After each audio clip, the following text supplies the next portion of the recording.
So George Kittle was probably one of the Yep. main players that went down today. He's obviously tied in for San Francisco Niners, and he went down with a hamstring injury and never really came back. He caught the TD, and then was blocking for Christian McCaffrey and kind of pulled up a little bit and went to the medical tent and then went to the locker room and then never really came back with pads, came back with regular clothes after that. So anytime we're talking about a hamstring injury, there's always a major concern because of how easily they can be aggravated, right? So even if you have a mild hamstring pull or a grade 1 strain, these are still injuries that need time to heal. And so they're going to do MRI to determine the severity. But like, for example, if they find out in the MRI it's a grade 1 strain, typically the healing time is 1 to 2 weeks with that. And then if it's grade 2, which means it's a partial tear, that usually takes about 3 to 6 weeks. And you got to be able to ramp back up because those are significantly easy to re-aggravate.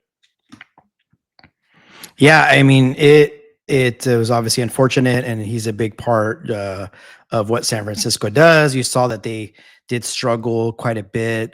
They did win, but they struggled offensively with just kind of guys just going in and out of the lineup, or mainly going out. And so I know with it being a long season, I'm sure it's something they're not going to want to rush back, and then he comes back too early, and then he's out an extended period of time.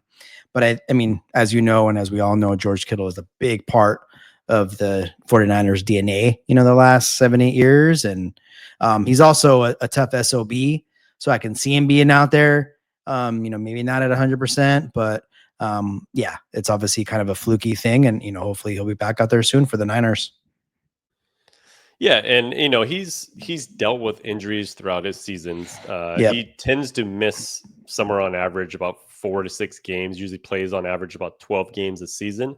So there's usually something that he goes through. He usually plays through everything, no matter what. But the problem is with a hamstring injury, they're usually tough to play through.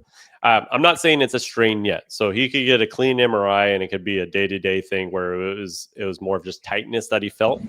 But even with that tightness, a lot of times it's almost like it's hidden a little bit because it becomes a little bit weaker, and then they come back too early, and then that's when they really strain the muscle. So I think they'll play it cautious depending on the MRI, but I would put his odds of playing next week at probably slim, in my opinion, just because it's a hamstring injury. Yeah. We'll obviously get some more news as the week goes here, but yeah, I think they're going to probably be extra cautious with this one, you'd imagine.